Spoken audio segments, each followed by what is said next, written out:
Beyond the trap of addiction, the power of the 10 virtues.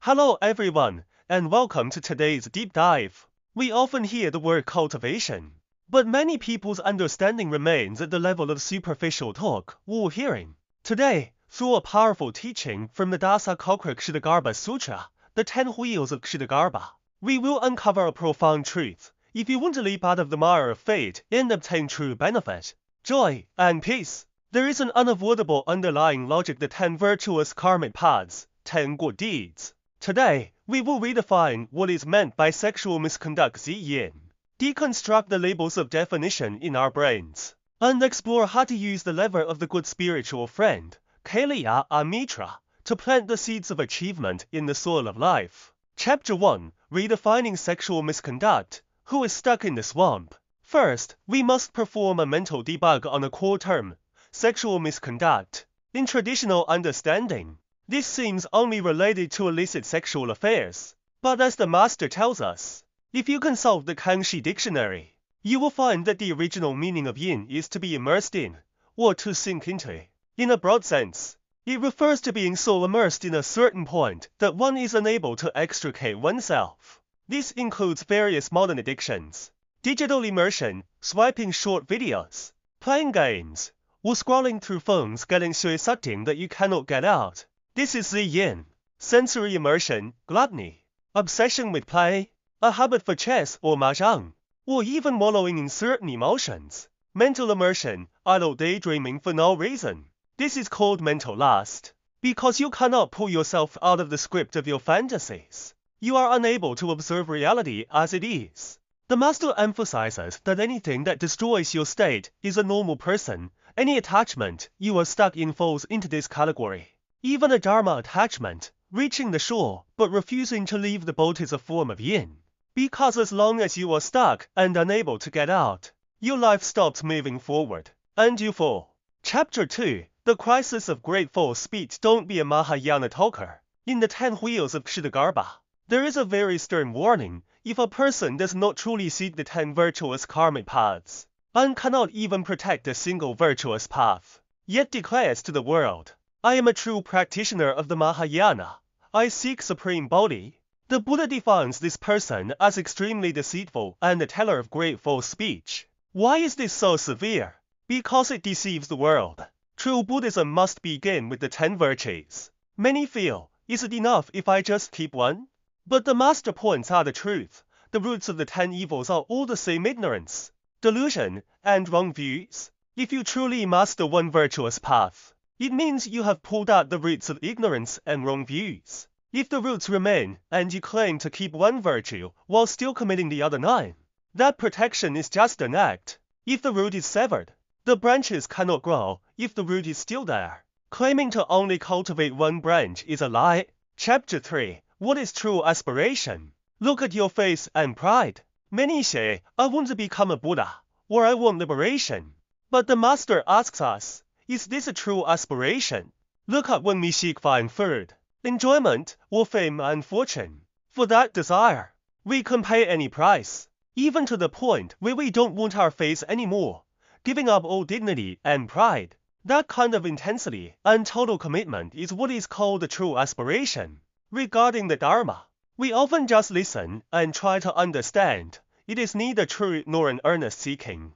This is the fundamental problem. We have not established the cause of true aspiration with the Dharma. The cause, your dedication, and the urgent thirst for truth. The condition: pratyaya, respect, service, and offerings to a good spiritual friend. If you do not cultivate the cause and establish the condition, but spend all day seeking the fruit, this is called seeking a fruit without a cause. In Buddhism, a serious wrong view.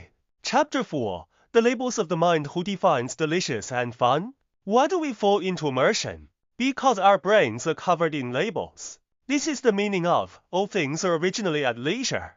Only humans disturb themselves. Matter itself is just matter. It has no inherent distinction of being delicious or not, fun or not. The power of conditioning smearing. Just as some people love cow bitter soup, cow dung soup, or cheese with maggots. This is because they were smeared by their environment since childhood, implanted with the label "this is delicious."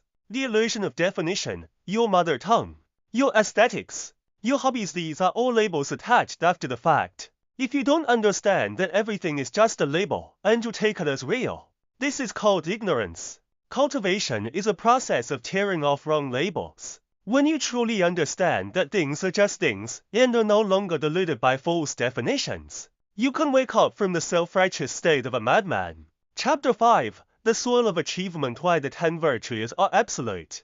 In the conclusion of the 10 wheels of Kshitigarbha, the Buddha tells us, whether you want to achieve the stage of a Shravaka, a Pratyeka Buddha, or Supreme Bodhi, you must practice the 10 virtuous karmic paths. The 10 virtues are the soil. All your Buddhist seeds and all your vows must be planted in this soil to grow. If you do not cultivate the 10 virtues, but wish to attain nirvana, it is like trying to plant a seed in thin air. It is absolutely impossible for it to flower or bear fruit. Do you want wealth? Do you want the rewards of the heavens? Do you want to quickly fulfill your bodhisattva? The causes for all of these lie within the 10 virtues. It is not just a moral code, it is the root of all merit in the worldly and world-transcending realms. Chapter 6. The lever of the good spiritual friend. Establishing conditions. Since the 10 virtues are so important, but I cannot do them now, what should I do? The answer is, seek a good spiritual friend. The Master says, a good spiritual friend is the root of all achievements. If you want to achieve the 10 virtues, the fastest way is to perform respect, service, and offerings to a good spiritual friend who possesses the merit of the 10 virtues. This is not for their benefit, it is to allow your seed to rise depending on conditions. What is a true good spiritual friend? They are the one who plays the opposing side to you, the one who tells you all day that you are wrong and forces you to change yourself. How to establish the condition? Don't make excuses. To keep the dwelling place of the Buddha clean and beautiful is service. When you are willing to let go of your arrogance and establish this condition, your understanding of the principle, the truth, will become deeper and deeper. Just like Suddhana, he achieved everything because he perfectly performed the service to his good spiritual friends. That kind of excitement and joy for the Dharma came from the depths of his heart. Chapter 7. Practical techniques. 3 steps of debugging and guarding karma. Finally, let's talk about how to specifically debug. Whether it is killing or sexual misconduct, the formation of bad karma usually follows 3 stages. Wrong view, a false definition based on greed or anger. Execution, expediency, the specific process of carrying out the act. Completion, attachment to the result. Repentance and making vows must also start from these 3 points. Repentance is not simply saying sorry. It is through wise observation that one sees the falsehood and harm of these 3 links. Only when you see clearly will your behavior undergo a qualitative change. Like the old lady who guarded her light, she might not have understood many grand theories, but she held on to that one point of clarity, mean. No matter how the karmic winds of greed, anger, and delusion blew, the light did not go out. That is, guarding. Conclusion, will you blow with the wind, or guard the light? Before we end the program, I want to remind everyone again, the Dharma truly can allow you to leave suffering and obtain joy. Stop messing around and take some responsibility for yourself. If you are still immersed in the mental swamp for the sake of a few defined pleasures, please remember, these are the 2 ends of the same road. One end is endless suffering, and the other is endless joy. Go and respect, serve, and make offerings to the good spiritual friend who can help you change. Go and achieve your soul of the 10 virtues, and guard your bright lamp of wisdom. Thank you for listening to the wisdom shared by the Australia Buddhist Path Association. May everyone grow the most solemn Bodhi flowers in the soil of the 10 virtues. See you next time.